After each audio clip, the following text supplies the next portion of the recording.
Hello, Dr. Zakir Naik. My name is Harris. I'm from Phoenix, Arizona, in the United States. I'm an entrepreneur and a marketing manager.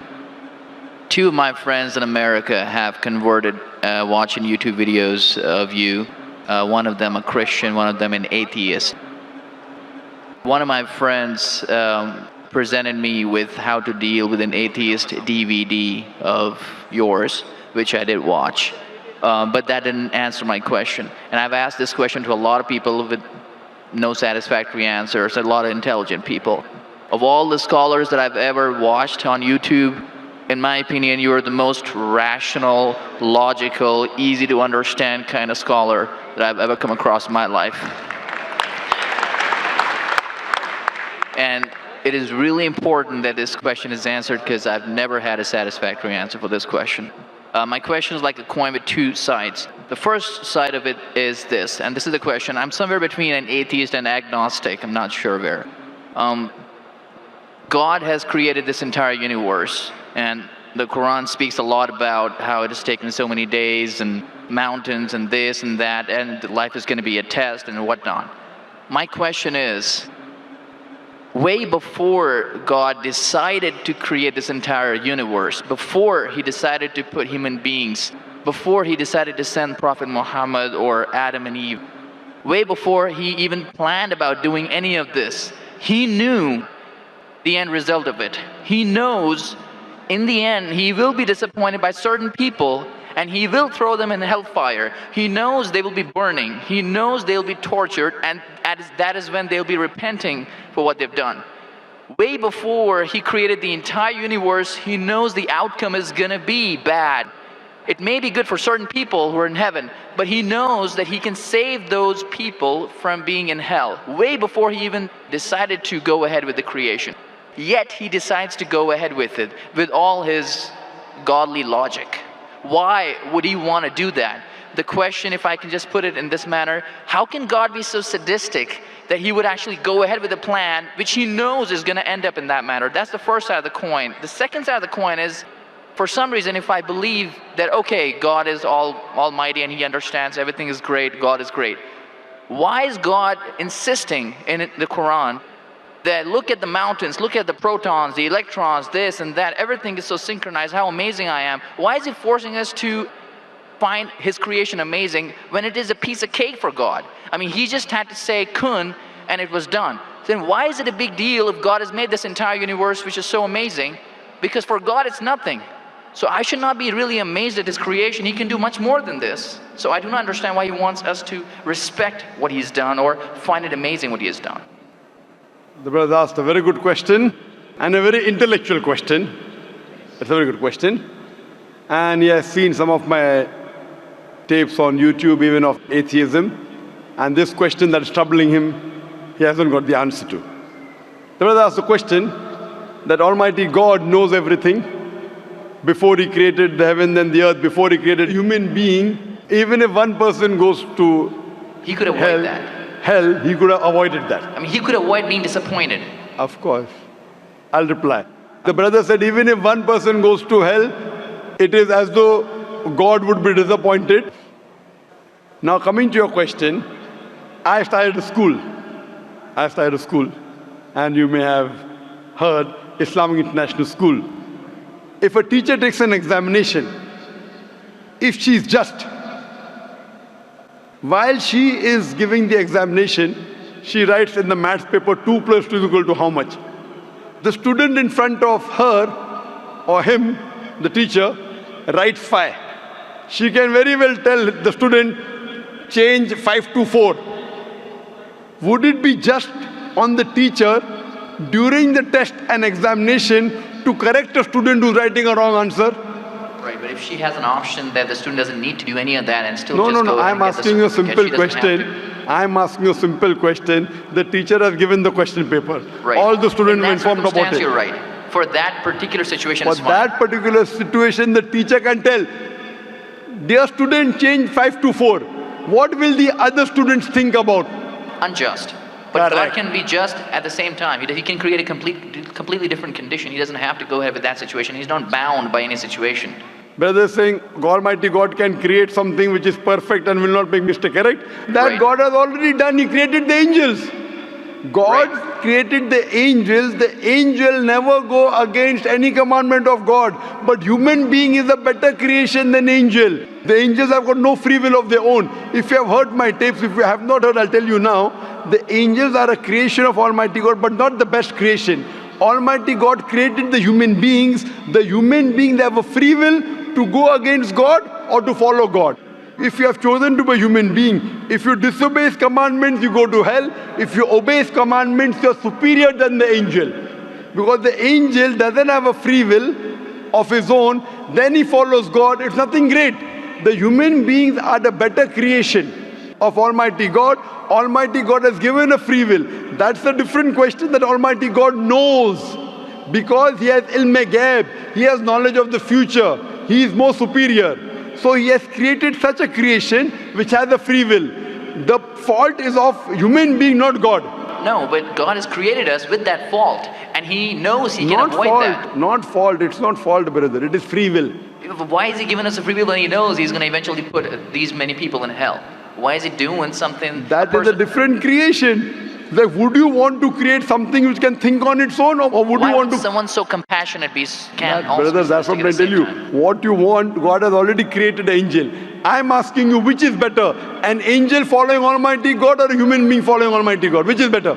For me, absolutely, if I get a second chance, I would want to be an angel. Why would I risk going to Second hell? chance, correct. That's why Almighty God says in Surah Araf, chapter number 7, verse number 172, Almighty God brought all the human beings from the loin of Adam and asked them, is there one God? All agreed. Almighty God says in Surah Hashar, chapter 59, verse number 21, if Almighty God revealed the Quran on the mountain would shudder down. Almighty God says in Surah Azab chapter 33 verse number 72, it is the human beings who were fools who said we want to be human beings. You and I were fools. Now you cannot backtrack. Once you said you want to appear for the test, once you read the test paper. Nobody asked me. That's They what, asked Adam and Eve. no, brother. Quran says every human being was asked. And then it is washed off. This memory is washed off. If the memory is there, where is the test? Almighty God says in the Quran, do you want to be a human being? If you become a human being, you can become superior to an angel or can get inferior. If you don't want to become a human being, just pass. Even for argument's Brother, sake, even in that please let condition. me complete. You ask the question. All right, go If ahead. you sorry. interject, how will I answer? Sure, go ahead. So Almighty God asked the human beings, and the Quran says, we human beings were fools, you and I both, were fools who opted for the test. Now once you undergo a test, if you follow the commandment after free will, you be superior to an angel. If you disobey Allah, you become inferior to an angel. We wanted to pass with distinction, you and I. You told, I don't remember. Of course you will not remember. And even I don't remember. But I believe in the Quran. On the day of judgment, Almighty God says, not a single human being will object to the justice of Allah. That we'll come to know on the day of judgment. Only thing we'll say, please give us one more chance. Almighty God will say it's too late. Because if He wants to give you a new chance, even I'll have to come back in the world again. Again, everyone. So those who failed, He can't get only the failures. So the Quran says no one will ever object on the justice of Allah. They will request Allah, give us one more chance. Almighty God will say too late. Almighty God gives us chances in this world itself. You make a mistake, Allah gives you a chance to repent. You repent, Allah forgives you. Again you make a mistake. Once you die, it's only one. So as far as the first question is concerned, why did God create? Because it's a better creation. Any logical person, including you, has to agree that a person who has the free will is a better creation than a person who has no free will. Only your question you don't remember is perfectly right. When you die, when you're resurrected, that time you and I will meet. Then you will say, I remember. Even I don't remember now. But I have faith in the Quran that Quran cannot be wrong, because scientifically, if you heard my lecture, 80% of the Quran is 100% matching with science. 20% is ambiguous, neither right, neither wrong. So my logic says when 80% is 100% correct and not even 0.1% of the 20% is wrong, so my logic says even this 20% would be right. I'm a scientific person, I'm a logical person. So I believe in the statement of the Quran that we chose. If you wouldn't have chosen, you could have questioned God. Why did you make me a human being? Then Right. God would have been at fault. But God says in the Quran, He asked, the mountains were afraid. Everything else were afraid. We human beings opted for this. But do you remember being asked? I don't remember being asked that Brother, question. if you heard my answer, even I don't remember. But if you remember, then where is the test? Imagine if a teacher teaches you something. Teacher teaches you something. Teacher gives you the book. The teacher has to take away the book for the test. If the teacher says, okay, take the book and answer, where is the test? Okay, but why? After the examination is over, you can go home and check or not. But even before the exam began, God knows the end Brother, result. listen to me. After the examination is over, can you go and check home or not in the textbook? Absolutely. But during the examination, can you check? No. So now the examination is going on, brother. Once it's over, you can check. If you tell teacher, I want to see the textbook, I don't remember. No. During the examination, you cannot refer to the textbook, it will be called cheating. Correct? So once the examination is over, if you don't remember, you tell God, what is this illogical? But Quran says not a single human being will object to the justice. Let the test get over. So today, I being a scientific person, I being a logical person, based on my knowledge of science, based on my logic, when I read the other scriptures and when I read the Quran, I find Quran is the only book, only religious scripture on the face of the earth which passes this test. So therefore I, being a scientific person, being a logical person, agree, okay, fine. This statement of the Quran also has to be right. I don't remember, that's the test. If I remember, where is the test? So that answers the first part of the question. First part, that saying that God was sadist. God is not sadist. For example, I start a medical college. I want the school students to go to medical. How many students who go to school enter the medical college? Just roughly, can you guess? Few. Surely less than 5%. Less than maybe 1%. So why did you make a college where only 1% can enter? Fine. It is for selected few. So same way God made heaven, Jannah, Jannat-e-Firdaus. Everyone cannot go to Jannat-e-Firdaus. Why not? Sorry? Why not? Why can't everyone go to medical college? Because it's human capacity. If humans were capable of being able to put everyone in medical college, they would. That's the way we are made. The same way everyone cannot become a doctor. Only those who have the capacity. Same way everyone cannot go to Jannat-e-Firdaus, the high levels of paradise. We have to strive. God has given you capacity. If you don't follow His guidance, you cannot. If you follow His guidance to go to Jannah, it's very easy. If you're intelligent, it's very easy. If you're intelligent and if you're truthful to yourself. But if you're not truthful to yourself, even a non-intelligent man can go to Jannah. Only thing, you should be truthful. God has given you different options how to follow Him. Some people think they are smart. I tell them they're extra smart. If they were smart, they would see it is crystal clear in black and white that this is the word of God. You have to follow it. That's the reason Francis Bacon said, little knowledge of science makes you an atheist. In-depth knowledge of science makes you a believer in God. So I wouldn't say God is sadist. I said we were fools who opted to undergo the test. Not God. God gave you an option. What do you want to be? We chose. So we are responsible, not God. God is not a sadist. We are fools. That's what the Quran says. On the day of judgment, you will come to know, inshallah, you and I both. Inshallah, if I go to Jannah, inshallah, I'll pray to God, I'll thank God. You know, I was a good person, I choose to be a human being. If you pass that, if you fail, then we will curse our own self. Hope that answers the question. The second part? Sorry, what is the second part? That even if I believe how almighty He is, how knowledgeable He is, why is He so bent on convincing us, look at the mountains, look at the electrons, look at the protons? The second part of the question was that why does Almighty God give references of the mountain that He's created this? For Him it is peanuts. So why is He talking? You know why is He saying? He's saying these peanut things, mountain, they would shudder. You human being who are superior, why don't you understand? Quran says in Surah Hashar chapter 59 verse number 21, had the Quran been revealed on the mountain would have fallen down to utter ruin. But to us human beings it makes no difference. He's giving these examples to show that these things which are so powerful, the mountains etc. which He has created, would have submitted their will. Why don't you human beings do? He's trying to give an example that we are fools. He's not trying to praise Himself. And whenever He asks us to praise Him, or when He says, for we say Allahu Akbar, God is the greatest. Do you think it will change Allah? No. Whether you say 1,000 times Allahu Akbar or 1,000,000 times, He cannot become greater. He's already the greatest.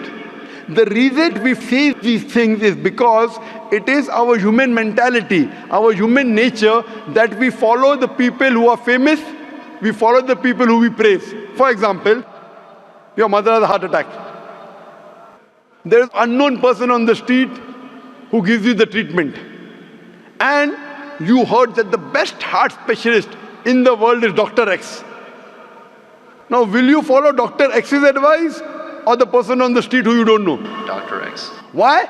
Because Dr. X is famous. People know him. He's the best in the world. So the reason in our salah, in our life, we say Allahu Akbar, Allah is the greatest, Allah is the most wise, Allah is the most intelligent. Why?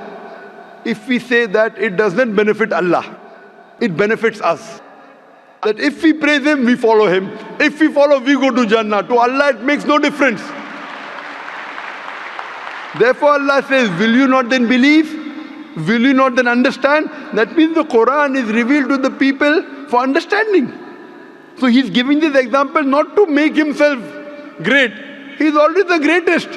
Whether you say 1,000,000 times Allah is the greatest, it will not make a difference to Allah. He's telling it to you. Allah says in the Quran, Allah does not require you, you require Him. So when we praise Him, it is human psychology that the person you praise, person you talk great about, you tend to follow his advice. By following his advice, it will benefit you, it will not benefit him. He is already the greatest. He is already the merciful. So these are rules and regulations laid down. He is our creator. He knows our mindset. You are a student of science, correct? I am also a student of science. The moment I come to know, Allah mentioned these scientific facts which we came to know today, 50 years back, it increases my faith in Allah. Allah says in Surah Fussilat chapter 41 verse 53, Sanuri mayatina fil afaqi wa fi anfusihim hatta yatabayyana annahu al-haq. Soon we shall show them our signs in the furthest regions of the horizons and into their soul until it is clear to them that this is the truth. So Allah is giving these examples so that it benefits us. For Him, it makes no difference. It is benefiting us, so He is giving us a chance to follow Him so that we can go to heaven. Hope that answers the question, brother. I recognize His power, and I understand He's amazing and all that He's done. But am I expected to be amazed at His achievements at creating this universe? Because for Him, it's like a 1-second job. Correct. Right? So for Him, which is 1-second job, when He tells you not to have alcohol, if you have alcohol, sure. But am I expected to be amazed at His creation?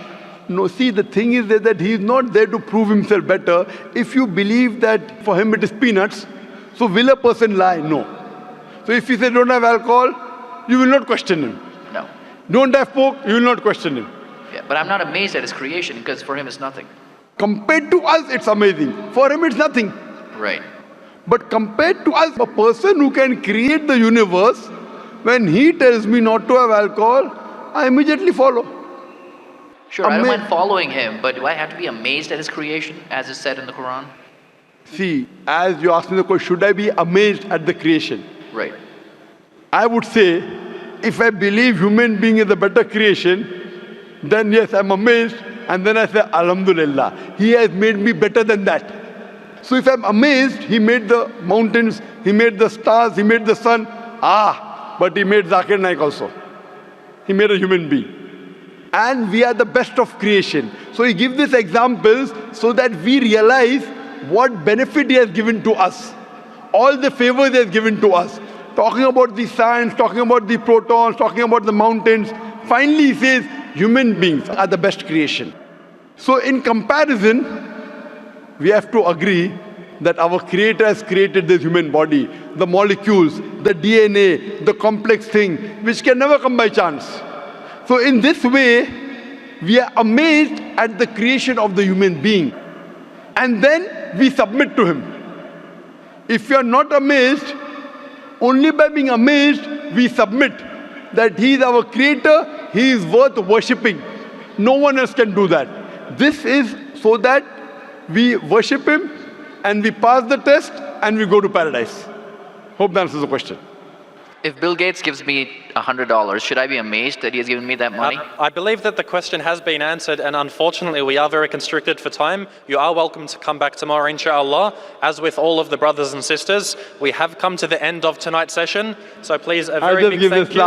Is that if Bill Gates gives you $100, Should I be amazed? will you get amazed? Brother, the question is, why should Bill Gates give you $100?